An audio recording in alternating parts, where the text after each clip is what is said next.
We were all born with the innate power of knowing and wisdom within us. The challenge for many of us is that we were taught to seek answers externally instead of searching from within. And this is the reason why so many of us find ourselves going around in circles, searching for new ways, but could never find the way. The womanly way. It's not the way. It's not my way. But it is a pathway to support all of us returning back to self, reconnect with our inner wisdom through loving ourselves, knowing ourselves, and reconnecting with ourselves. Tell me and be honest. Tell me, should I've known? So we can start to find our own way as modern day women. Are you interested? Well, sit back, relax, and welcome to this amazing journey.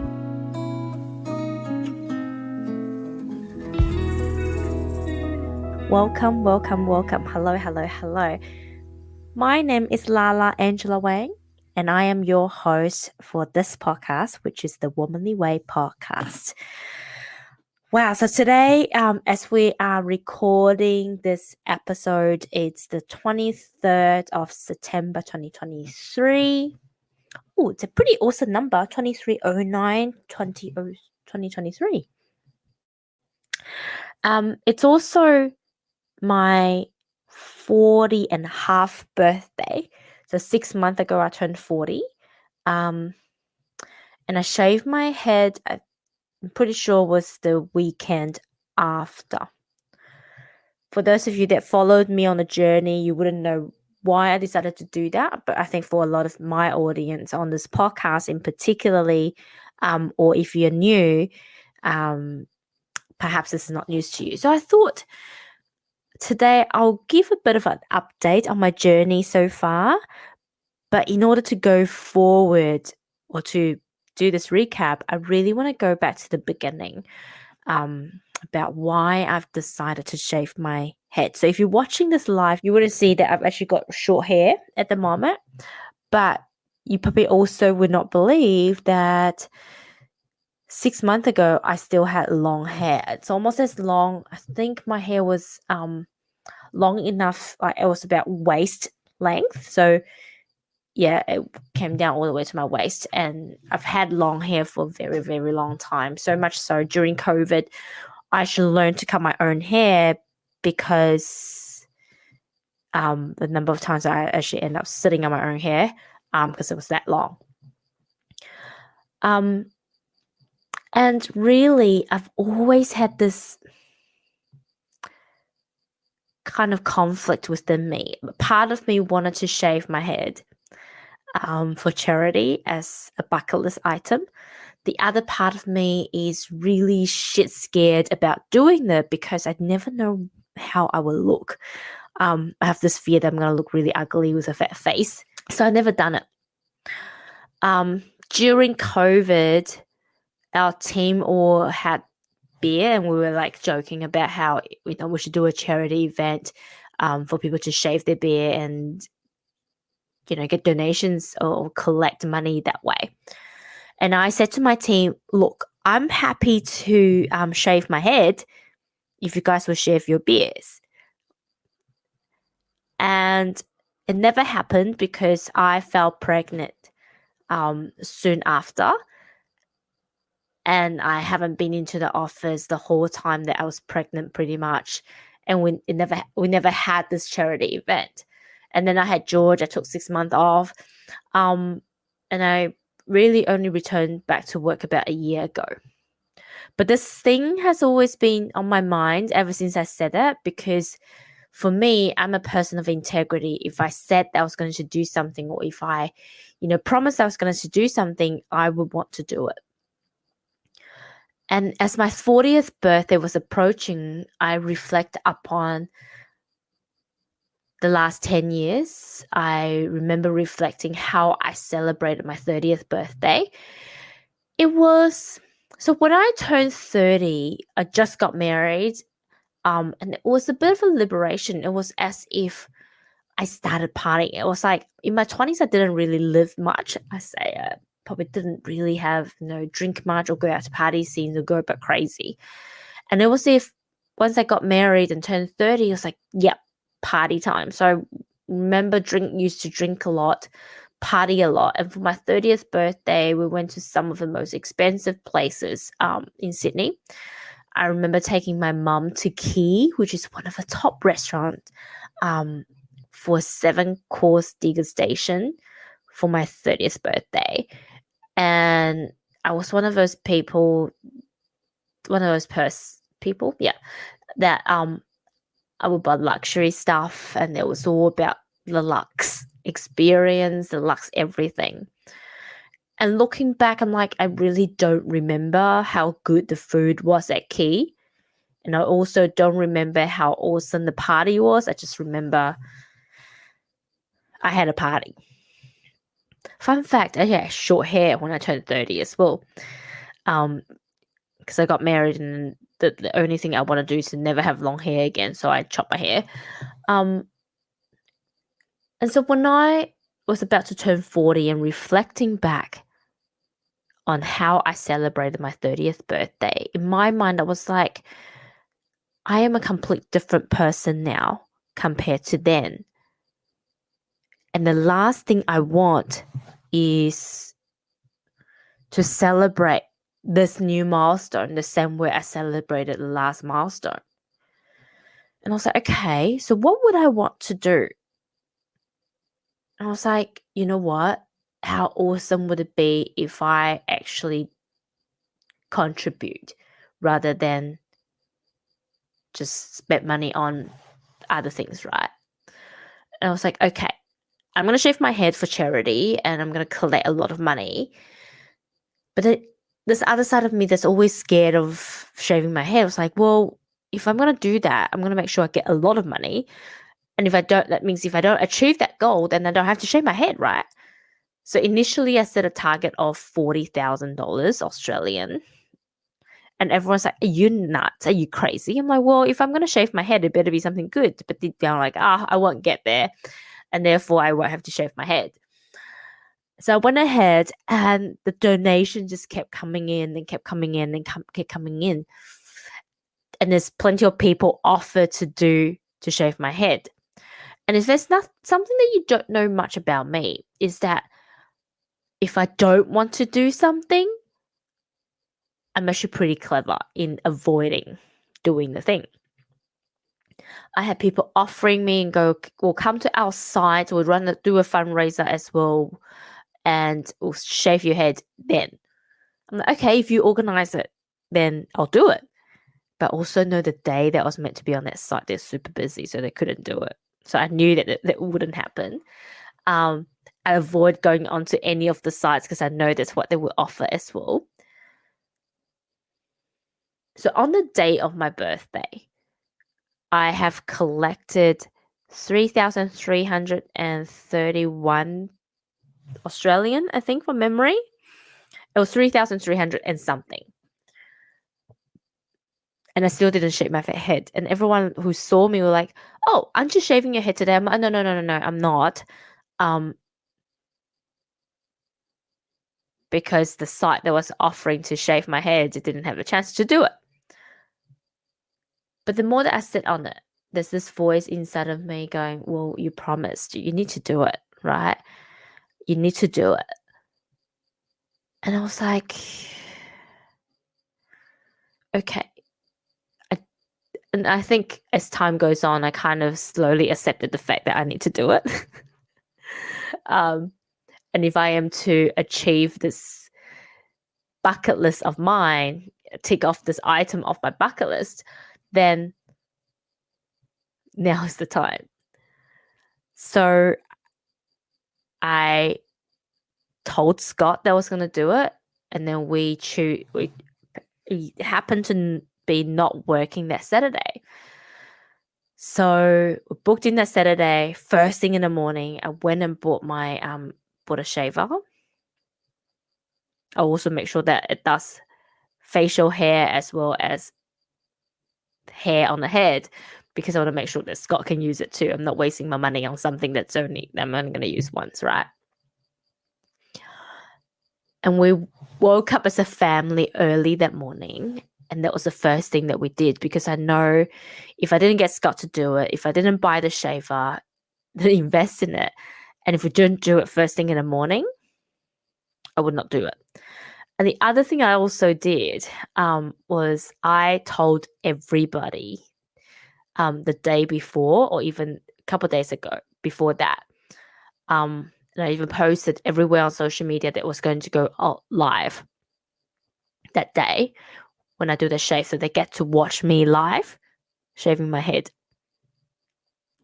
That is to make sure that I don't chicken out, because I know how clever I am, and I know how good I am at chickening out.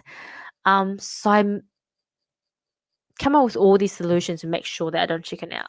By the way, if you want to know the detail, go and check out my episode on guts, because I talk about it in a bit more detail. So that morning, Scott did it. George was at home with me, and he watched the whole process. And I think really this would be something that I'll remember forever, because I involved my whole family in it. And the face expression on George's face on that photo that we took after my shave is priceless. He looked so perplexed and he was so confused. He said, "Mommy, what happened to your hair?" But I'm glad I did it in front of him, because the last thing I want is to freak him out, right? And I think this is probably the only way that he wouldn't be freaked out. Let's just imagine you say goodbye to your mum in the morning and she comes home and she's a different person, that she looked different. Or I go to the site at Kingscliff and come back 2 days later and mummy looked completely different. It would just freak him out. He only just turned 1 back then. So I'm really glad that I did it that way. During the shave, started quite emotional, because obviously once the first shave goes down, it was like, oh my God, I'm actually doing it. I was close to crying, but didn't really cry. I didn't sob, I had a little tear. And as it goes on, it was a sense of relief that I finally got it done. And I was glad I didn't look ugly afterwards as well. And I felt lighter. Like, obviously that hair, it's heavy, right? I felt lighter. And as funny as it is, it almost is like once it's done, it was done. And life went on. It just went on. And for weeks following that, I kept forgetting that I've shaved my head. And I would like try and, when you've got long hair, you would like touch your hair, or like you used to put it in ponytails and buns, and just like you feel like touching, and you're like, oh, that's right, I've shaved my head. Obviously on a cold day I don't need to wear a hat, but washing my hair is like the best thing, right? I can go into the shower and literally just like do the thing. I don't have to worry about it needing to be dried and all the things, or giving me a headache if I don't dry it properly. But really what I realized was the act of shaving my head was just the beginning of that journey. What it really is a journey of self-acceptance, and a test of all the work that I did in the past 10 years in terms of self-love and self-acceptance. Because I could easily look in the mirror every day and go, oh my God, I look so ugly. And some days when I looked in the mirror, like when I first wake up, I do forget that I shaved my head, and it's a bit of a shock at first. But what I learned to tell myself is, oh my God, how proud I am of you for doing this. And I still went through a phase where I didn't took a lot of selfies, more because it feels a little bit weird. And then my mentor said to me, geez, you've got guts. That's gutsy. And I was like, Oh my God, it does take a lot of guts, doesn't it? But what takes more guts is to really live with it every day. To realize that I have to live with it for a period of time until my hair grows back. But it's not only that I have to live with it for a period of time, it's whenever my hair goes through each phase. Like now it's kind of a lot longer now, obviously. But there are phases and days where it looks very messy. And for me, I hate looking messy when I'm at work. I love looking professional. I love looking presentable. But to be able to go, you know what? I am who I am. My hair does not represent me. It actually takes a lot of practice and takes a lot of guts. And it takes the work. Like even when I go to my hairdresser, I still have these comments. Like last time, she's like, "You look great." I'm like, "I know, but I kind of feel like if I don't shave the side, my face look really round and I look really fat." See how I am still judging myself? And I'm not perfect, right? And I'm the first person to put my hand up saying how much I am my toughest critic.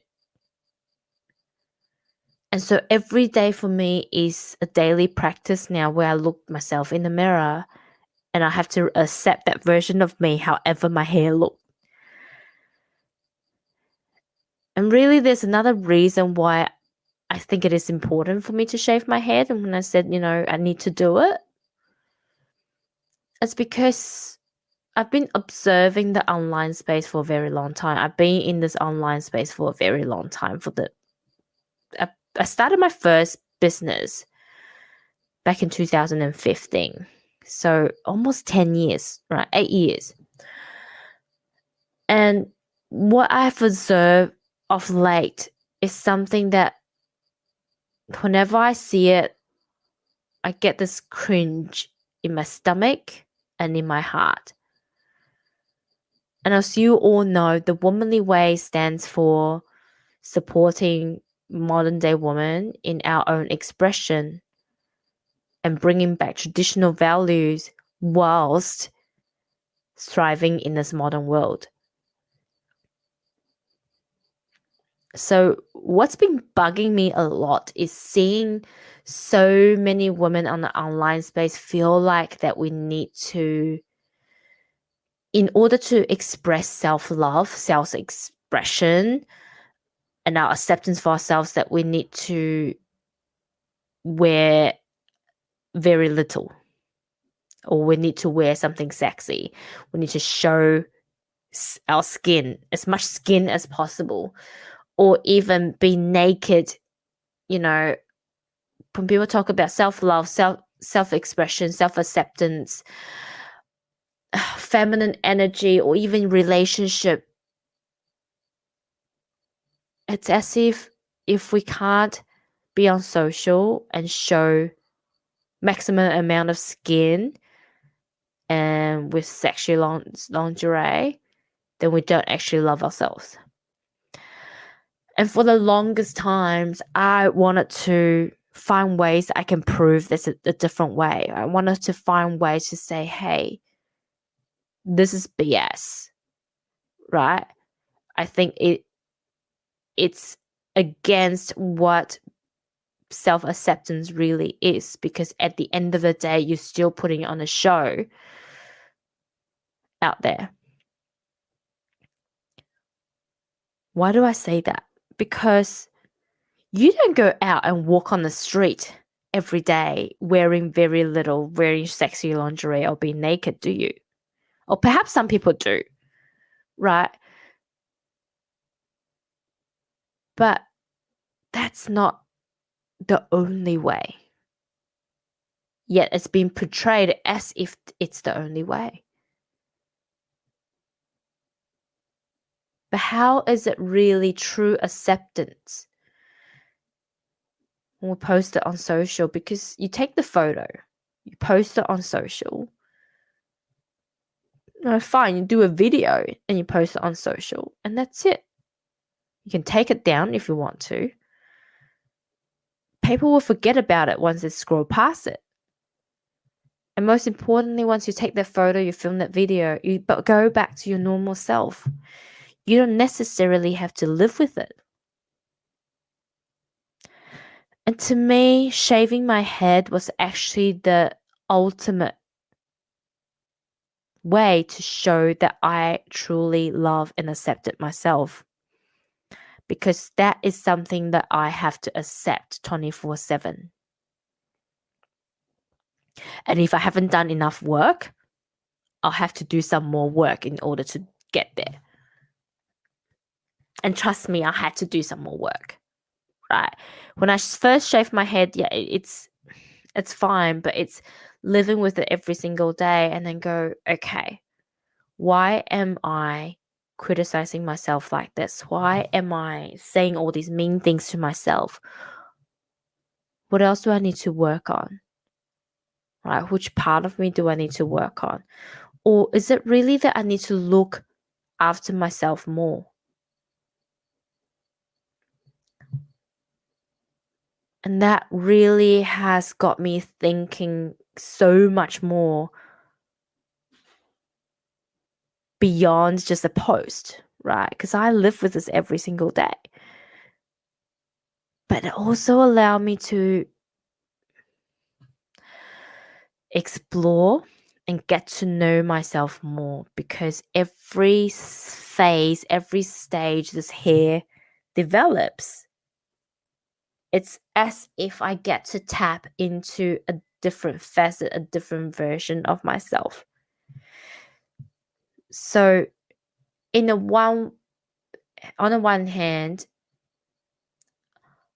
I am accepting and loving myself for who I am. On the other hand, I'm still also exploring more of me that I perhaps have not explored or got to know previously through this journey. So my current hairdo is a new journey.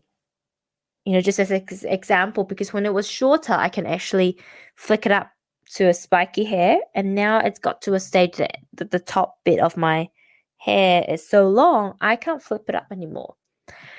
The first couple of days I was like, oh, I kind of look very dorky and, geeky. And I was like, wait, but this is me. It doesn't matter how I look.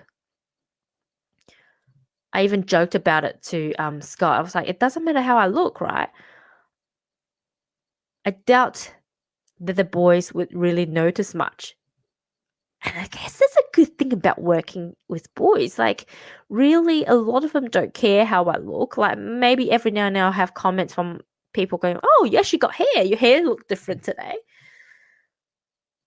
But not often that they notice. I'll give you an example. The other day, and this is along the same vein, right? I went to work on this Monday, just passed, and I forgot to put my makeup on because I was too busy organizing everything else around the house and rush out to the door to get to work early. I forgot to put my makeup on. I got in the car and I was like, do I turn back? I realized that probably 10 minutes after I drove out of the house, I was like, do I go back and get my makeup done, or do I go to work without makeup today? And it's in that moment I'm going like, it still affects me, right? It still affects me. There are days I know generally when I'm at home, I don't put on makeup just like how I am now. But when I go to work, I have a preference to look presentable, and I still feel a bit naked when I don't put my makeup on. And I was like, that's interesting. But then I literally immediately said to myself, well, guess what? No one would notice. And even if they would, no one would say anything about it because of their conditioning. And funny enough, no one said anything about it. No one even asked, right? I went on a date, still being me, doing my job. In fact, I got called to a site to help out. And it's really loving myself enough to go, whether I have makeup on or not, whether I have long hair or short hair, I am still me. It doesn't matter how other people see me, I am still me as long as I know who I am and that I'm not going to be affected by what other people think of me or how I look. Some people think I can be a very mean person because I got short hair. Some people think I got cancer, so they're extra nice to me. Some people think I'm lesbian. I'm a lesbian. Lots of things happen, but I know who I am. And I know that I can be just as feminine with my short hair as I have my long hair. I can still do my job just as well with short hair and with long hair because it doesn't really matter, right? But what this whole experience really allowed me to do is to really living by what I believe in, living what I preach, and really tap into the three key pillars of the womanly way, which is to love myself, to know myself and get to know myself constantly. That is my biggest, I say that is my biggest responsibility and my biggest homework and my biggest thing that I have to focus on throughout this lifetime. And it goes to every single one of us, is to know myself above and beyond anyone else. And then to reconnect with myself, with my spirit, with my guides. And if I live by these three golden rules or three pillars of the womanly way, I will always find home. I will always be able to find the path back home, back to me, back to who I really am. And so it's never a doubt that I'll be out of integrity. Even if I do, it won't be for long because I always have this guiding light if I live by the three pillars. And it is only when I deviate from my practices, my pillars, then I'll get into trouble, right? Because I'll be off the path. And really, this is what I have experienced. To me, now, this is an experiment now, right? I get to experiment with my hair, but I also get to experiment with how I am as a person, really, with my practices. And that is important because if I am to teach people about practices, then I need to be able to practice what I preach. And so this whole journey to me now is me fine-tuning, refining, and going and evolving and elevating into the next level of this thing that I preach called the womanly way. To know myself better, to love myself better, and to connect with myself, my spirit, my true essence better every single day. And I love it. So you may be asking, what now from here? Just to round it all up. And what am I going to do with this hair? I'm just going to experiment it as I go. And as I go through the different phases, I managed to find myself a really good hairdresser that's happy to experiment with me. And every time I go in there, she's like, what's the plan? I'm like, currently the plan is I want to look like Pink, the singer Pink, with like a long fringe at the front and then short on the side. That's the current feel. But when I get there, then we'll decide what the next step is. And then the last time I was with her, I was like, oh, what do you feel like if we play around with colors a little bit? This red wasn't quite what I intended. And I want to try something a bit lighter. So next Thursday, I've got an appointment with her and we get to try something new. And I think this is the fun thing, I guess, about having short hair, right? I don't have to worry about damaging my hair because if it's damaged, I just cut it short. Whereas long hair, it takes a lot longer time to recover. And I get to experiment, I get to have fun, I get to not take my hair too seriously.